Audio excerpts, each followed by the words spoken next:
ബഹുമാനപ്പെട്ട കേരള മുഖ്യമന്ത്രി സഖാവ് ശ്രീ പിണറായി വിജയൻ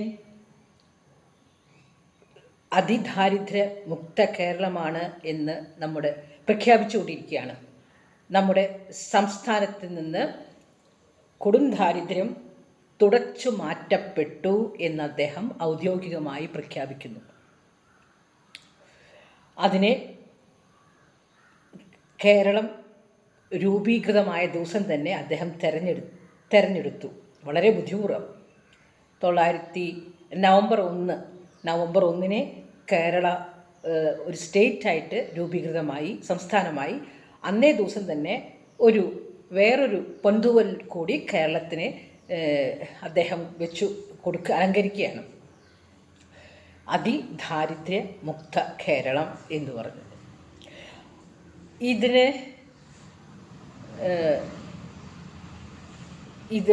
ഇങ്ങനൊരു പ്രഖ്യാപനത്തിന് അദ്ദേഹം ഉപയോഗിച്ച അളവുകോൽ എന്താണെന്ന് കൃത്യമായി മനസ്സിലായിട്ടില്ല.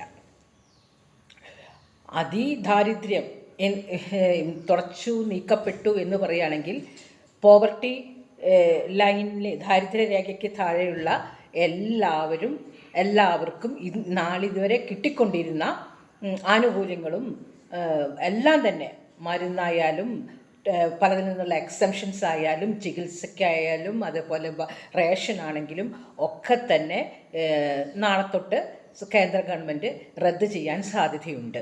അപ്പോൾ അത് വളരെ അപകടമാണ്. അതുകൊണ്ട് ജീവൻ രക്ഷപ്പെടുന്നവരും അതുകൊണ്ട് ഭക്ഷണം കഴിച്ചു പോകുന്നവരും ഒക്കെ ധാരാളമുണ്ട്. അപ്പം നാളെ മുതൽ BPL കാറ്റഗറി എന്നുള്ളത് റേഷൻ കാർഡിൽ തന്നെ ഇല്ലാണ്ടാവും. അപ്പോൾ അവർക്ക് വൈദ്യുതി ബില്ലിൽ നിന്ന് അവരെ എക്സംപ്റ്റ് ചെയ്തിട്ടുണ്ട് തോന്നുന്നു. അതേപോലെ തന്നെ ആശുപത്രി ചെലവുകളിൽ നിന്ന് എക്സംഷൻ ഉണ്ട്.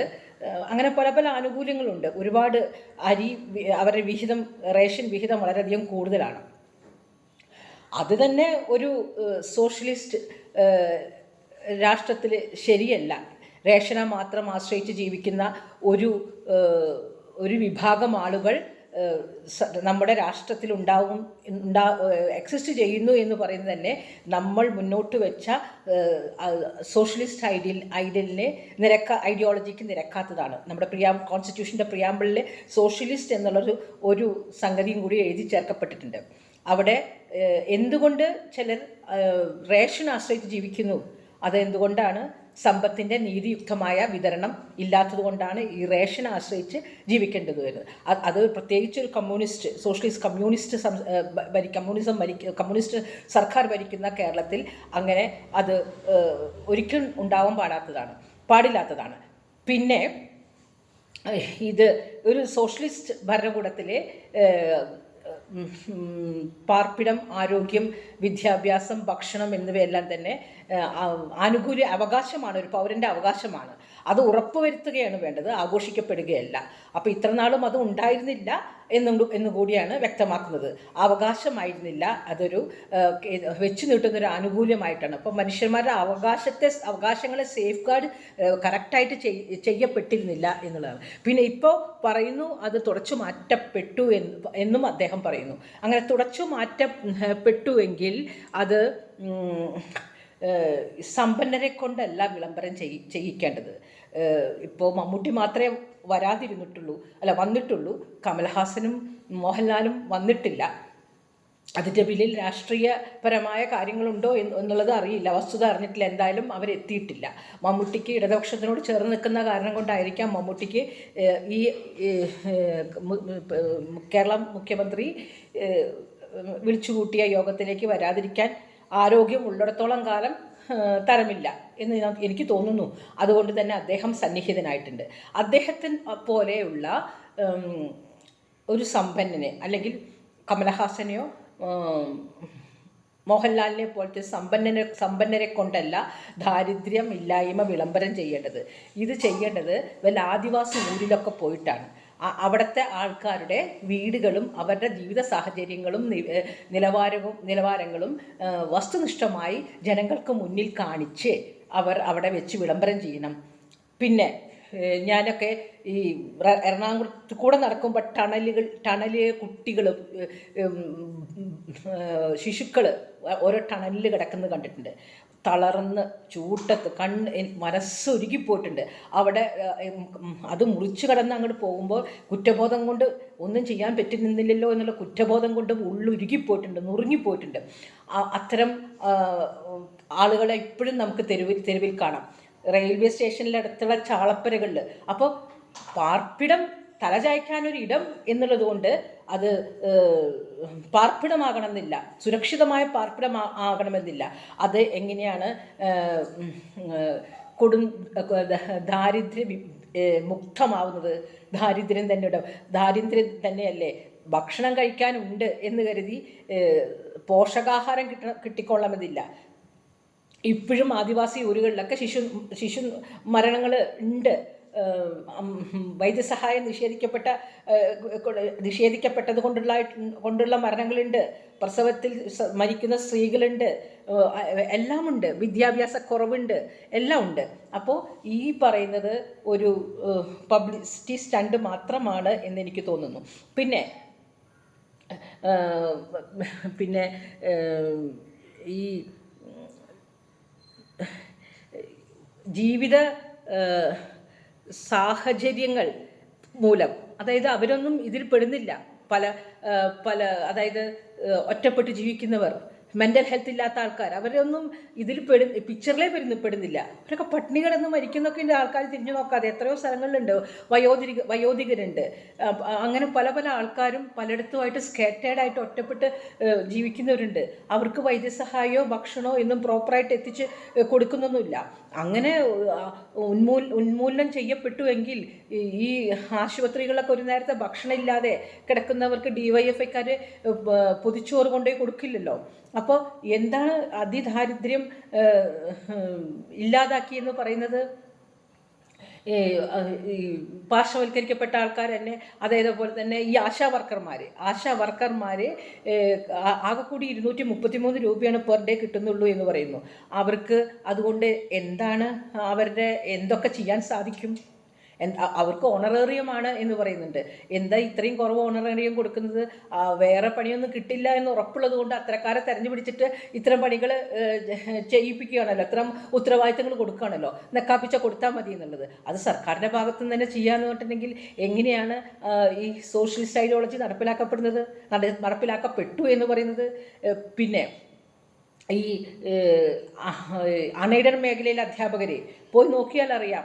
വലിയ തുക ചെക്ക് വെച്ചുള്ള തട്ടിപ്പ് നിർത്തിയപ്പോൾ കാശ് ഫുൾ കൊടുക്കും. ATM വഴിയെ ട്രാൻസ്ഫർ ചെയ്യാൻ പാടുള്ളൂ എന്നുള്ള നിയമം വന്നതുകൊണ്ട് അതും കൊടുക്കും. പാവപ്പെട്ടവരും മിണ്ടാപ്രാണികളെ കൊണ്ട് തിരിച്ചവിടെ കൊണ്ടുപോയി അടപ്പിക്കുന്നുണ്ട്. ഇതൊന്നും നുണയല്ല. ഞാൻ അണ്ടർഗോ ചെയ്തിട്ടുള്ള സമയമാണ്. ഇദ്ദേഹം സെൻസസ് എടുക്കുന്ന കാലയളവിലൊക്കെ ഒരു ഇത്രയും അഭ്യസ്ത വിധിയായ ഈ MA MEd PG diploma in journalism ഒക്കെ ഉള്ള എനിക്ക്, എൻ്റെ പല കാരണങ്ങൾ കൊണ്ടും എനിക്ക് ജോലിക്ക് പോകാൻ ഞാൻ പറ്റിയിരുന്നില്ല. അപ്പോൾ സർക്കാർ PSC പരീക്ഷകളൊന്നും എഴുതാൻ പറ്റിയിരുന്നില്ല. അത് വേറെ കാര്യം. അപ്പോൾ അത് കഴിഞ്ഞ് ഞാൻ CBSE മേഖലയിൽ പോയപ്പോൾ ഞാൻ അനുഭവിച്ച കാര്യങ്ങളാണ്. എൻ്റെ അന്തസ്സ് ഈ പറഞ്ഞ കാലയളവിലെ, ഈ സെൻസസ് എടുത്തുകൊണ്ടിരിക്കുന്ന പറഞ്ഞ കാലങ്ങളിൽ എൻ്റെ അന്തസ്സ് വളരെയധികം വളരെ തീവ്രമായി ഹനിക്കപ്പെട്ടിട്ടുണ്ട്. എൻ്റെ സ്ത്രീത്വം വളരെയധികം മുറിവേറ്റപ്പെട്ടിട്ടുണ്ട് ഈ കാലയളവിൽ. അപ്പോൾ എങ്ങനെയാണ് കൊടും ദാരിദ്ര്യം എന്ന് പറയാം? പൈസ മര്യാദയ്ക്ക് തരാതിരുന്നിട്ടുണ്ട്. ഈ പാവൻ അധ്യാപകരെ അവിടെ കൊണ്ടുപോയിട്ട് കാശ് കൊടുത്ത് ഒപ്പിട്ട കാശ് തിരിച്ചു കൊണ്ടുപോയി കൊടുക്കണം. ഈ ATM വഴി ട്രാൻസ്ഫർ ചെയ്ത മണി അവിടെ കൊണ്ടുപോയി തിരിച്ചു കൊടുത്തിട്ട് അവർ ഒരു 4000 5000 ഒക്കെ ചിലപ്പോൾ കൊടുക്കുന്നുള്ളൂ. അതൊക്കെ അവിടെ സംഭവിക്കുന്ന കാര്യങ്ങൾ എനിക്ക് അനുഭവമുള്ള കാര്യങ്ങളാണ്. ഇതിലൂടെയൊക്കെ ഞാൻ അണ്ടർഗോ ചെയ്തിട്ടുണ്ട്. എനിക്കറിയാം. മിനിമം വേജ് ഇല്ലാണ്ട് അൺഎയ്ഡഡ് മേഖലയിലെ അധ്യാപകരുടെ കാര്യമാണ് കേട്ടോ അത് പറഞ്ഞത്. പിന്നെ ഈ അൺഓർഗനൈസ്ഡ് സെക്ടർ, അസംഘടിത മേഖലയിലുള്ള പണിയെടുക്കുന്ന സ്ത്രീകൾ, അവർക്കൊക്കെ മിനിമം വേജ് ഉണ്ടെന്ന് എനിക്ക് തോന്നുന്നില്ല. എത്ര സ്വകാര്യ ആശുപത്രികളൊക്കെ ഉണ്ടെന്ന് പറയൂ. അവിടെ നഴ്സുമാർ ഒരുവിധം സംഘടിപ്പിച്ച് സമരം ചെയ്തിട്ടുണ്ട്. കിട്ടുന്നുണ്ടോ എന്നുള്ളത് കണ്ടറിയണം. അത് കഴിഞ്ഞ് അവിടുത്തെ സാധാരണ തൊഴിലാളികളുണ്ട്. ഓരോ ഡോക്ടർമാരൊക്കെ നടത്തുന്ന ഡിസ്പെൻസറിയിലൊക്കെ 5000 രൂപയൊക്കെയാണ് മുഷ്ടിയൊക്കെ കൊടുക്കുന്നുള്ളൂ ചിലവ്. അപ്പോൾ അവർക്ക് അവരുടെ കുടുംബം എങ്ങനെയാണ് കഴിഞ്ഞു പോകുന്നത്? പിന്നെ എവിടെയാണ് ദാരിദ്ര്യം നിർമ്മാർജ്ജനം എന്ന് പറയുന്നത്? സമ്പന്നരിലേക്ക് കാശ് കുമിഞ്ഞുകൂടാനുള്ള അവസരങ്ങളാണ് ഉണ്ടാക്കി കൊടുക്കുന്നത്. എന്നാൽ സമ്പന്നരെ വന്നിട്ട് ഇവിടെ ദാരിദ്ര്യമില്ല എന്ന് എന്ന ഒരു പറയിപ്പിക്കുകയും ചെയ്യുന്നു. അത് ഒരു കമ്മ്യൂണിസ്റ്റ് അല്ലെങ്കിൽ സോഷ്യലിസ്റ്റ് ഭരണകൂടത്തിൽ ചേർന്നതാണോ? ഇവിടെ ദാരിദ്ര്യമില്ല എന്ന് സമ്പന്നരെ കൊണ്ടാണോ പറയുന്നത്? അവിടെയും വേറൊരു അസമത്വം കാണിക്കുന്നുണ്ട്. ഒറ്റ സ്ത്രീകളെ കൊണ്ടെന്ന് അവിടെ വിളംബരത്തിന് ക്ഷണിക്കപ്പെട്ടിട്ടില്ല, 3 പുരുഷന്മാരെയാണ് ക്ഷണിക്കപ്പെട്ടത്. അവിടെയും എന്ത് മോശമാണ്, അതും ഭരണഘടനാ വിരുദ്ധതയല്ലേ? എന്താ സ്ത്രീകൾ സത്യം പറയും, അപ്പോൾ സ്ത്രീകളെ ഒഴിവാക്കുക, പുരുഷന്മാരെ കൊണ്ടെന്ന് പറയിപ്പിക്കുക. സ്ത്രീകൾക്ക് കാശ് മര്യാദയ്ക്ക് കൊടുക്കണില്ല, പണിയെടുക്കണ കാശ് കൊടുക്കുന്നില്ല, തുല്യ വേതനങ്ങൾ കൊടുക്കുന്നില്ല. ഈ സിനിമാക്കാരുടെ മേഖലയിൽ തന്നെ അവർ എക്സ്പ്ലോയിറ്റഡ് ആണ്, അവർ ചൂഷണം ചെയ്യപ്പെടുന്നത്, എല്ലാ അർത്ഥത്തിലും ചൂഷണം ചെയ്യപ്പെടുന്നു എന്ന് പറഞ്ഞാൽ അവർ മൊഴി കൊടുത്തു. അതിനെതിരെ ഈ ഭരണകൂടം കുത്തിവെച്ചിട്ടുള്ളൂ.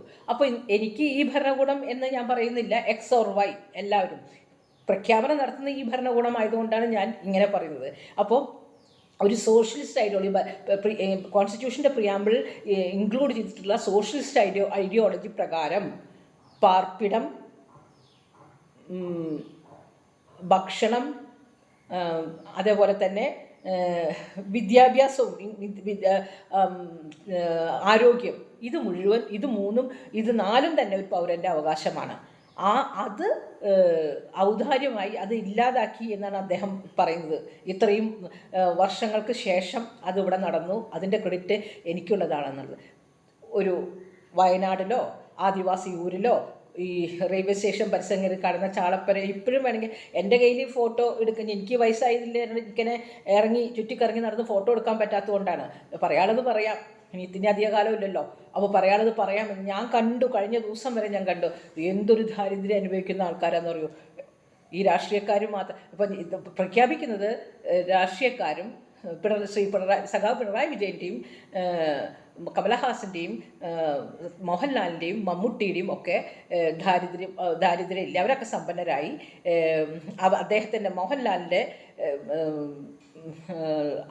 ആദരിക്കാനായി 2 കോടി ചെലവാക്കി, ആശാ വർക്കർമാർക്ക് വരെ നക്കാപ്പിച്ച് കൂട്ടിക്കൊടുത്തു. ഇതൊക്കെയാണ് അവർ ചെയ്യുന്നത്. ഇത്രയും കാര്യങ്ങളാണ് ഇവർ ഗംഭീരമായി നടത്തിക്കൊടുത്തത്. അതുകൊണ്ട് സാധാരണക്കാരുടെ കാര്യങ്ങളൊന്നുമല്ല. സാധാരണക്കാരിലെ ദാരിദ്ര്യം അനുഭവിക്കുന്നവർ ഇപ്പോഴുമുണ്ട്. അത് നിങ്ങൾ എത്ര കൊട്ടിഘോഷിച്ചാലും അതില്ലാതാവുന്നില്ല.